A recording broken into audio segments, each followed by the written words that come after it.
Hello everyone, আসসালামু আলাইকুম। কেমন আছো তোমরা? তো আজকে আমি পিঠা বানাবো। তো এর জন্য যা যা উপকরণ দরকার সেগুলো এই যে আগে চালের গুঁড়ি নিলাম, তারপর সেদ্ধ করে মাজা শুরু করলাম।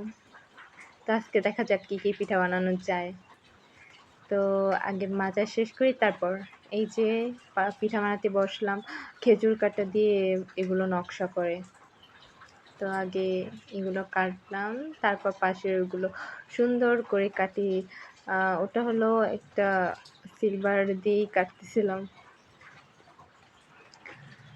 তো এই পিঠাগুলো দেখতে অনেকটা কঠিন, কিন্তু এগুলো অনেকটা ইজি।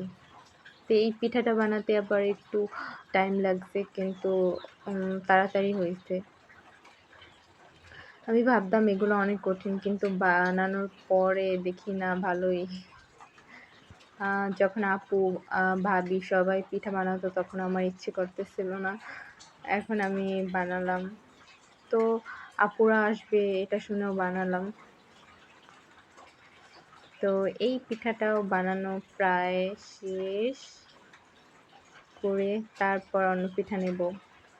অন্য পিঠার ক্লিপগুলো নিই নাই, শুধু এটাই। এখানে আমার কিউট ভাইপো আছে, সে নাকি পিঠা বানাবে।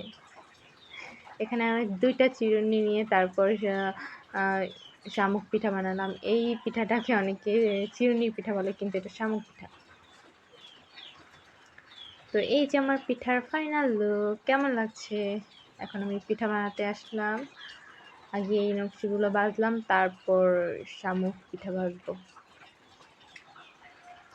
তো আমার পিঠার এই যে সবাইকে খেতে দিলাম। বাই, আল্লাহ হাফেজ। সবাই ভালো থাকবে। Take care and tata.